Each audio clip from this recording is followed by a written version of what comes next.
Welcome to World Talk Brief. Today, we're diving into the major developments around the Jeffrey Epstein files from late 2025 and early 2026. This is a huge story, and it's really all about a long overdue push for transparency, some shocking revelations, and the really tough ongoing search for accountability. So here's how we're going to break this all down. First, we'll look at the actual law that blew the lid off all these secrets. Then, we'll get into what was actually in the files. After that, we're going to follow the money trail. And finally, we'll unpack the huge legal fallout that's still rippling across the globe. All right, so let's start with the law that brought all of this out of the shadows.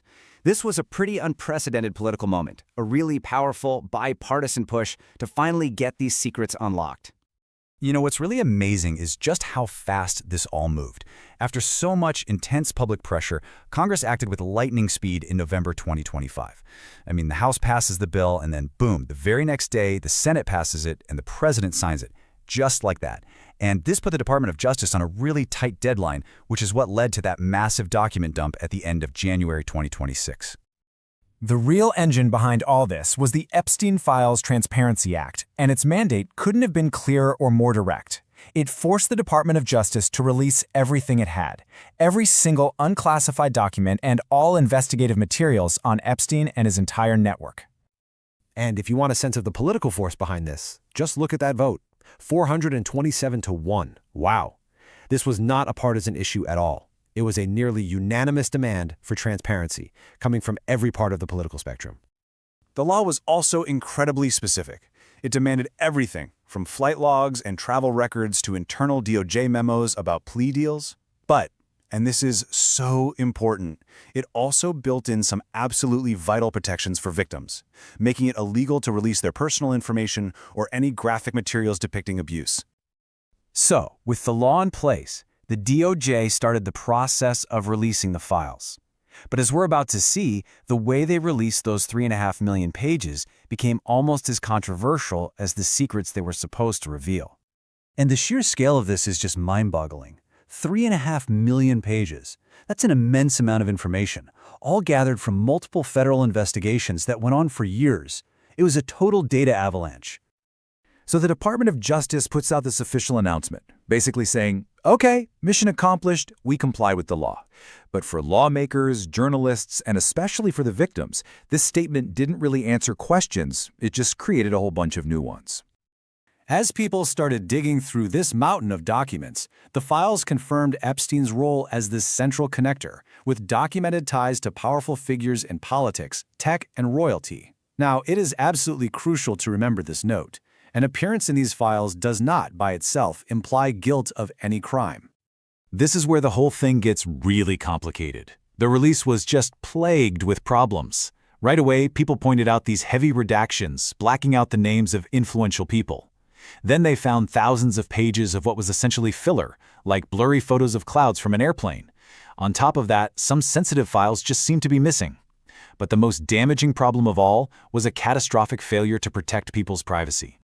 The failure to properly redact victim information led lawyers to call it, and this is a direct quote, the most horrific privacy violation in U.S. history. This wasn't just a technical mistake. For survivors who had already been through the unimaginable, this was a deeply re-traumatizing event. Okay, so beyond just the names and the flight logs, the legal battle started to shift toward the financial giants that might have enabled Epstein's entire operation. And a key federal court ruling in January 2026 showed us two very different outcomes. A judge said the lawsuit against Bank of America could go forward, but in the same breath, a judge dismissed all the claims against Bank of New York Mellon, ending that case right there. So what's the difference? Well, it all hinges on this legal standard called knowingly benefited. Basically, the lawsuit doesn't have to prove the bank actually participated in the abuse. It has to prove that the bank profited from Epstein's money while also being aware of a lot of red flags that suggested trafficking was going on. This case could end up setting a huge precedent for corporate accountability. And you know, the impact of these files went far beyond U.S. courtrooms. It caused global political fallout, and maybe most importantly, it actually spurred new laws designed to help survivors.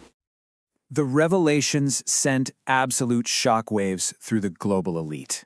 We saw a string of high-profile resignations and investigations across Europe, from Slovakia's national security advisor to a prominent lord in the UK. The fallout also hit the corporate world hard, taking down the chairman of a major international law firm. Amid all that chaos, the U.S. Congress took another really important step, and this time it was focused directly on the survivors of trafficking. They passed something called the Trafficking Survivors Relief Act, and it's a really big deal. It acknowledges that traffickers often force their victims to commit crimes. So this law creates a federal path for survivors to actually get those convictions and arrest records for things they were coerced into doing completely wiped clean.